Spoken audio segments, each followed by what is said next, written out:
Again,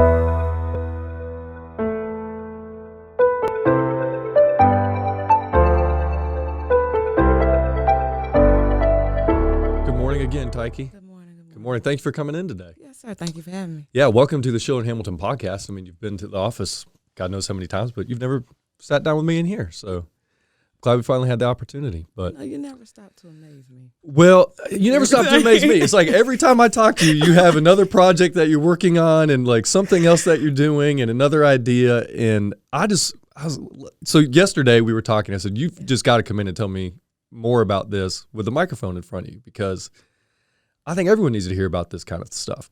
That's true. And there's a lot to choose from with projects and everything you're working on, but specifically I want to talk about the landscaping. Okay. And it sounds simple, but I love the philosophy and the idea and the genesis behind it. Right. So 2020 has been challenging for everyone, and perhaps even more so you, because you've been through a lot over the last couple of years. Yeah. But you know, what I've seen over the last year is that there's people that kind of go into their hole and kind of, you know, just kind of wait it out. There's people that look for the silver lining, and then there's people that like create the silver lining. And I think that you fall into the latter category because you have really gone out of your way to make people's lives around you better over the last year. And I think that's pretty awesome. So tell me about it. Well, it started with actually giving love. Mm-hmm. My mom had a tree in the yard, and me and my brother, we was out there just talking. And we was like, man, I need to move this tree. So I actually broke the tree down with my arms and my hands and my body weight, just twisting, you know, and just nothing to do. So literally, I had nothing to do. And then I thought about, like, I want to give my mama flowers while she's living. Mm-hmm. And I was like, well, I want to do something for her. And her yard needed, like, you know, I just wanted to change her yard and just make it look nice. So I was giving love, and then I changed my mom's yard, and then I rebuilt my godmother's steps. I did her mailbox. I did her a sign. And the mailbox, when you, like we talked about yesterday, when you look good, you feel good, you know? And when I was making the yards look good, and I realized how it makes you feel when you come home and how things are different. And you'll realize that when things look good and you feel good, you really do have a top level of energy, positive energy to keep moving. It pushes you to make other things look good, or it makes you want to do good. It makes you feel good. Yeah. So just that little thing of changing things that really made people feel good when they came home, it was making their peace feel good, extra good, because our home is our peace. So how did you have that realization? Was it when you were at your mom's house, or was that something you've thought about before? I really realized it when I was at my godmother's house. And, you know, the people in the neighborhood began to talk about it. And then I did some other mailbox within the neighborhood as well. But I also realized that when something looks good for somebody else want to look good too. And then people start getting competitive. Yeah, they do. I don't want mine like theirs. I want it to look good, but you know, so they want their own kind of uniqueness.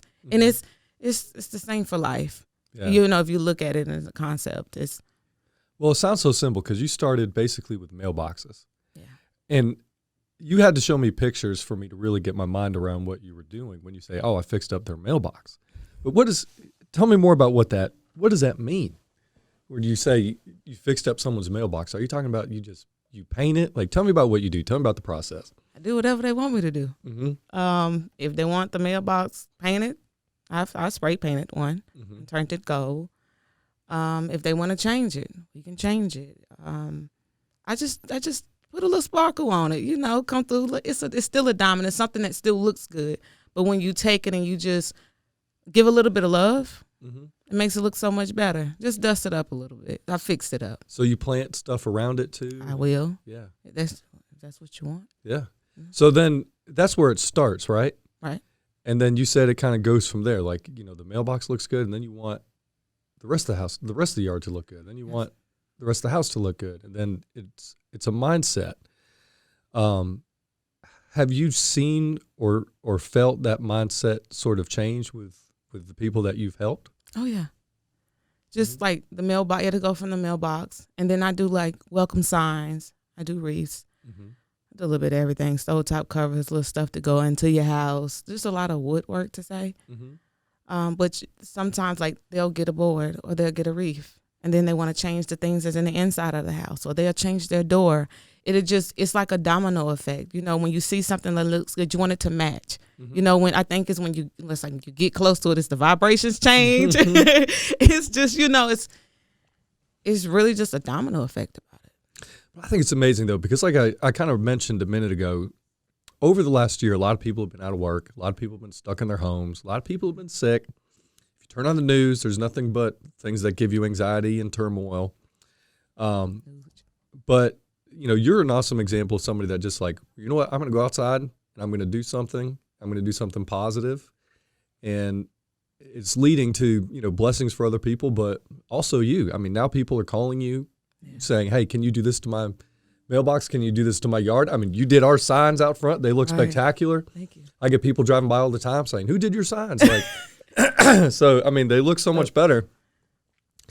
But, you know, that little act of generosity of helping your mother and your godmother, and then, you know, people call and say, hey, well, I want mine to look good too. It's like all of a sudden, did you, like, turning into a growing business? I mean, did you ever, when you started this, did you ever think that that's where this would go, or that's where this would lead to? Not at all. You know, when I actually first started, I did my mom's yard, and then it was some weeks until I did my godmom's yard. But, you know, when I first started, that's when I had went through my car wreck. And then I had, you know, I pulled out of school because of, you know, my issues there. And then, so I was kind of in a spot to where, oh, like, what am I doing wrong? You know, like, why am I back in this spot? You know, like, why does things keep happening to me that I can't control? So I went through an array of emotions. I went through an array of thoughts. And honestly, it was depression. And that's something that a lot of people do not talk about, like major depression. And I had my counselor, and I was just going through those situations. But I realized, like, the only time that I felt good is when I was giving and when I was giving love and when I was surrounded by it. So that's just all I began to do. And it was a way of, like, on a spiritual level, I prayed myself out of it. I don't know how, you know, but, you know, I prayed and just started to just really focus on myself, my inner self. And dealing with my own thoughts and emotions and making myself feel okay about my life and getting through and realizing that things just takes time. And when life and the roads change, go with the flow, make the best of it, give love, and just move forward. That's right. Keep your plans. Don't lose sight of your goals. You know, it's just saying, okay, well, I didn't think a tree was going to be right there. You know, I didn't really think that it was going to, but okay, we got a little roundabout to do, but it was with me almost passing in 2017 too. It was like, man, I can't spend this much time in this space, you know, and it was really trying to fight out. And that's the way I found to fight out of it for me. So do you think almost like coming to grips with your own mortality, like having that experience made you realize how precious life was to where you had to keep yourself out of that depression? Or what do you think kind of made you realize that? We're getting deep here, Tacky. I see. You thought you were talking about mailboxes. Wait a minute. Let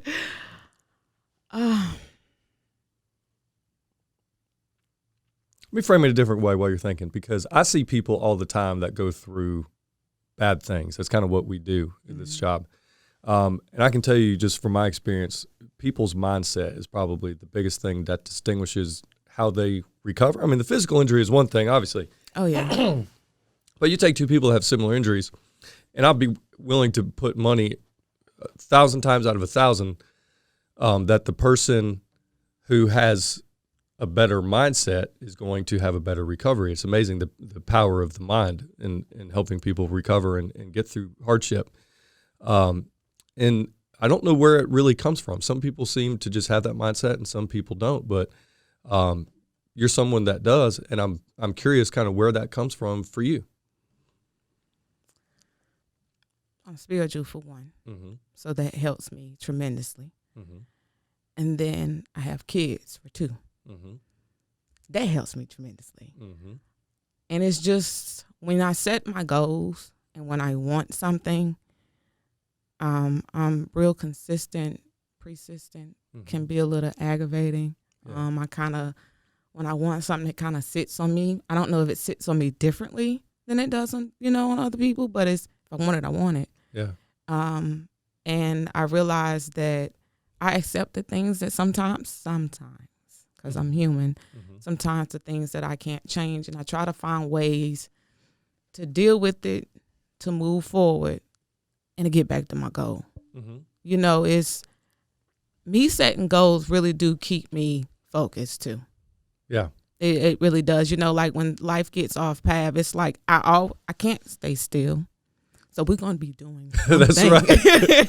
And it's going to be productive, but and then keeping my goals ahead of me. Mm-hmm. I think that's,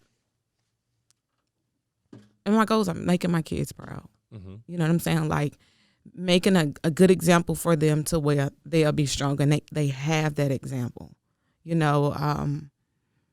Keeping God first and knowing that I have a purpose and knowing that I gotta fulfill that purpose. I like walking, literally. Yeah, no, after what you've been through.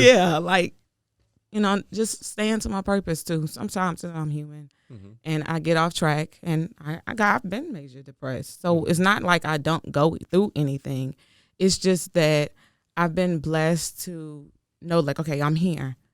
And I've been able to realize like, oh, I'm happy. What's making me happy? Oh, being around my kids. Oh, I'm going to do that more. Yeah. And it's just like, it's really being aware of who I am and how I really feel in the inside.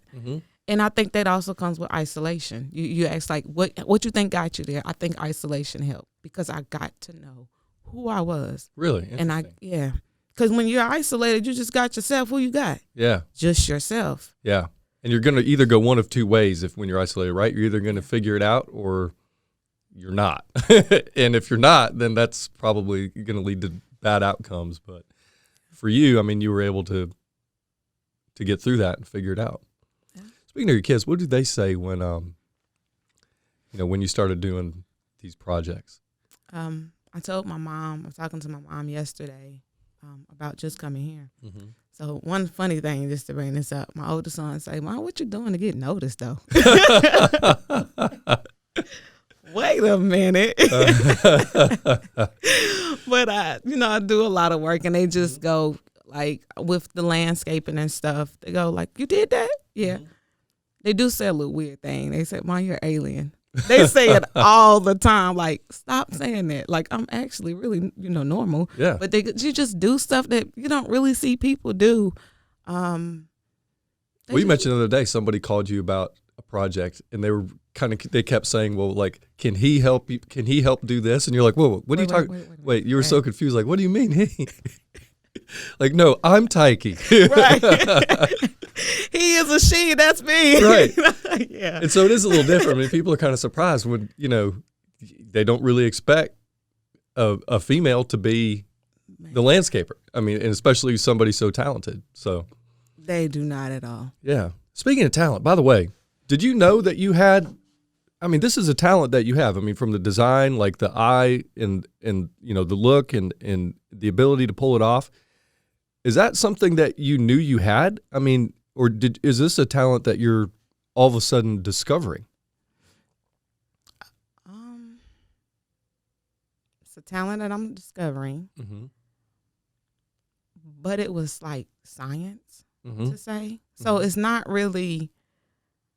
I just looked at it like with a science mind. Okay. So like I knew how to put things together. I knew what was needed. I knew, XYZ, like through school. The things that we don't think that we're reusing. I just don't forget. But the end result is that it looks really good. And maybe that's a unique approach. So I don't know what you're doing. I mean, you say it's almost like you're deferring a little bit because I mean, the talent is really there. I mean, it's not just a system. Like, you're really good at what you do. And it's like, I'm dimming it down. Yeah. And I mean, in a short amount of time, I mean, I don't know. I've seen pictures of a lot of your work, and maybe Trent can even find some. I know you've got some on Facebook. But in a short amount of time, I mean, even everything you've done has been really good, but it's almost nothing short of miraculous for to just be like, oh, I've never done this before, and I'm just going to do it, and I'm going to be really good at it. Most people kind of have a learning curve, and you were just kind of like, oh, I'm just going to do it, and somehow it looks like you've been doing it your whole life. Well, I like to look good. So when I look at it, when I think about it, my ideal is, oh, well, make it look good. Yeah. So you just don't stop till it does. Till it looks good. Yeah.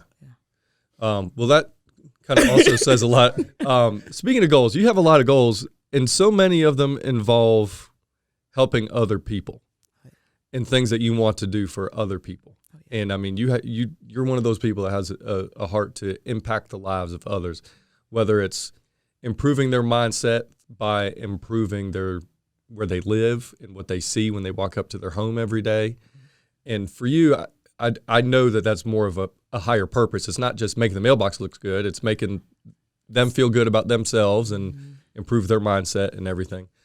But it doesn't stop there. I mean, you mentioned school. You were going to school for social work because you had that mindset where you want to help people.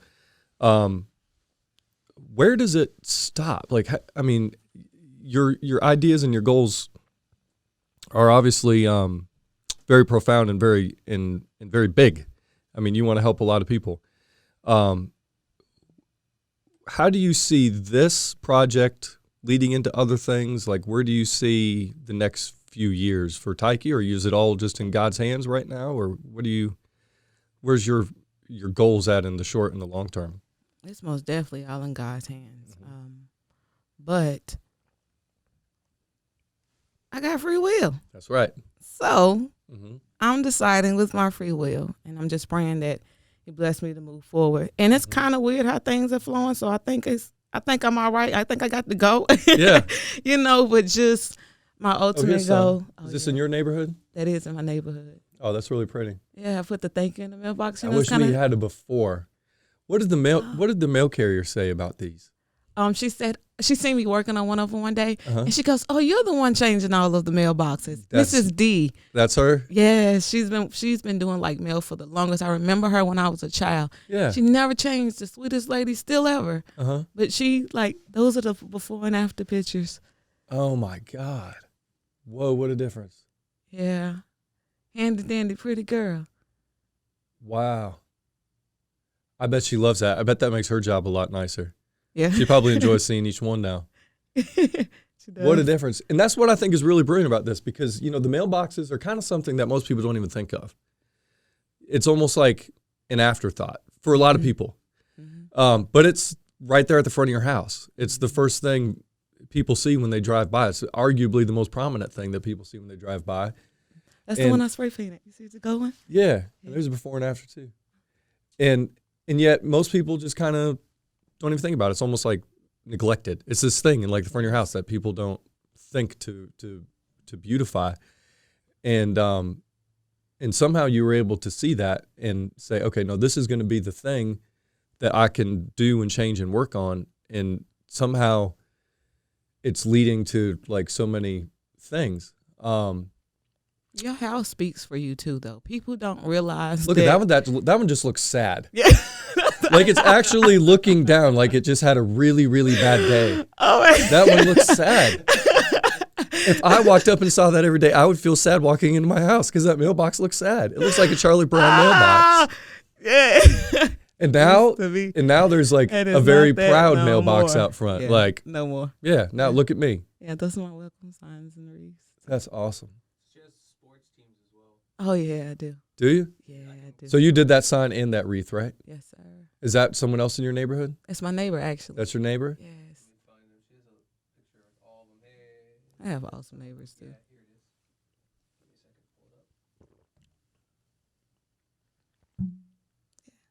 Oh, that's cool. So these are like sitting on the sides. So where did you get this idea? I wanted to do like a male one, so I did a Cowboys. Originally, I did a Cowboys for my.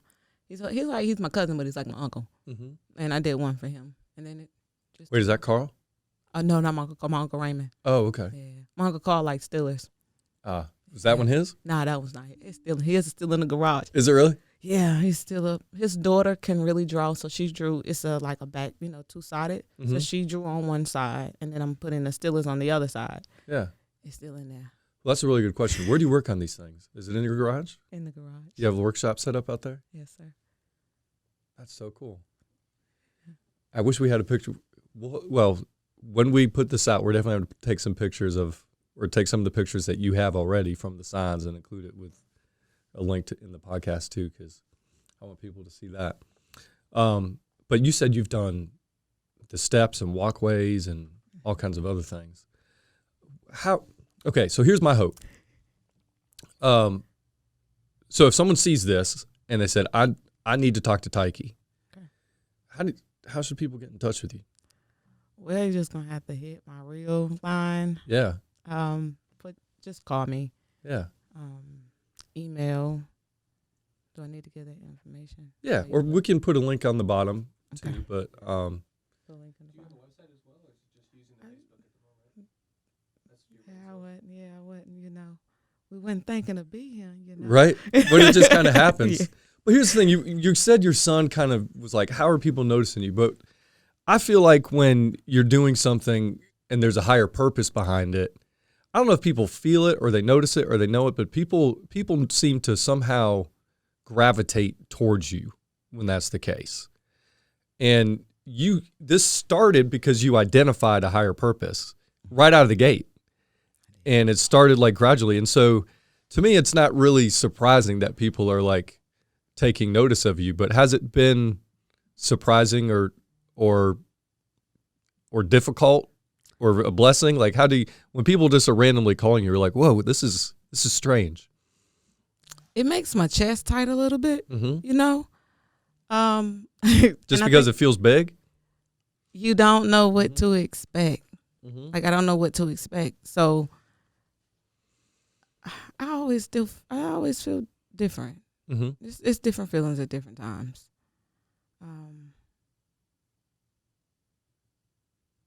I'm thinking like, was that my kids? Yeah. I can edit it around, so if you need to take like a 15-minute pause. No, I just need to check and make sure my kids. Make sure it's not my kids. Oh, calling? No, yeah. Just. Oh, I didn't even hear the phone. Yeah, you can check it if you need to. Wait a minute, because they don't only call when okay, my mama don't want hey, she'll call me for nothing. I couldn't even hear it with these headphones it. on. Could you? It was vibrating. But that's because I'm closer to you. Oh, we were talking about like how you feel about when you say with all of a sudden people are contacting you and. Oh yeah, and I said it makes my chest tight. Yeah. Because I don't. Yeah. It does. I don't know if. Because you weren't expecting all this. It's not like you said, like, I don't have a website. Because, it's not like you said, I'm going to go create a business. You said, I'm going to go help somebody. And it's that higher purpose is leading to all of a sudden business. A blessing and opportunity. But you didn't set out that way. So, I'm just curious what that feels like to just have, like, this. People are finding you because of that, I feel like. And how does that make you feel? Is it something that you're like, it's got to be pretty cool. It's got to be pretty exciting, right? It is exciting. Mm-hmm. It makes me a little nervous. I cannot stay away from it. It makes my chest tight. Mm-hmm. I was giving without looking for a profit back. Right. So I'm blessed because it's like I never expected a profit. Mm-hmm. I never expected it to expand. But when you make a difference, things do expand. And when you put out positive energy, things do expand. 100%. Yeah. And especially because, like I said, in doing that, you did also display a talent to make things better. And when you make things better, you're adding value and people want you to do work for them. That's just the way it is. And that's perfectly fine. I mean, that's awesome. You know, if your skills are in demand, then that's a big testament to your skills. I just think it's really cool how it kind of all came to be. But you mentioned the other day, you know, you have like media outlets calling you now to want to talk to you and like do, you know, interviews about what you're working on. Yeah, that's so crazy. And I know you didn't start out doing this because that's what you were looking for. But it's one thing to have people calling you saying, hey, can you come work on my house? I imagine it's something completely different when people want to put a camera on you, like, or even like this, and say, hey, tell me about it. Like, how does this all feel? Makes my chest tight. It makes my chest tight. Like a little stressful? Is that what you mean? It's a little stressful? Like, I'm tight now. Yeah. To be honest with you, it's just, I'm grateful. Mm-hmm. I don't know. Yeah. I really don't know. Like, I know it makes my chest tight. Yeah. Yeah. I always have an array of emotions. Yeah. Well, I can tell you as somebody like on the outside, just kind of looking at the situation, I think it's pretty amazing just to see the transformation, to see, you know, the fact that the way it started with just, you know, an act of generosity and act of kindness, and then to see it leading towards something. I'm excited for you because I think it's pretty awesome. So I'm really excited to see what the future holds, because there's really no telling. I mean, I think it's really not. Yeah, there's really not. Like you said, you've got free will, but a lot, you know, it is in God's hands, and I can't wait to see. I can't wait to see what happens, and I can't wait to see some of these stories that are coming out about it, and I can't wait to talk again in the next few months and maybe even do this again, because you've got some other things you're working on too, but I think we're going to have to save that for a whole nother episode, because that could be a whole nother conversation by itself. But what I want to do is, you know, in a few months, let's sit down and talk again and kind of see where everything's going and give everyone a Tyke update. Gotcha. And we'll see what the next steps are. So ain't no telling. There's no telling. There's really no telling. But we're definitely going to put something out to make sure that people know how to get in touch with you. Okay. And we'll go from there. But yeah, Tyke, thank you so much for coming in and telling us your story today. Thank you for having me. Yep, anytime. Oh, man. You know how it feels? It's amazing. Well, good. It feels amazing. Good. But it's strange. Yeah. It's all new. It is. Well, when you have the right mindset, like I said, it's amazing what kind of things just happen. So when you give love. That's right. Well, speaking of, give your best to your family for us. And You too. as always, thanks for tuning in to Schiller Hamilton's podcast, and we'll look forward to talking to Tyke again soon. Thank you for having me. Thank you.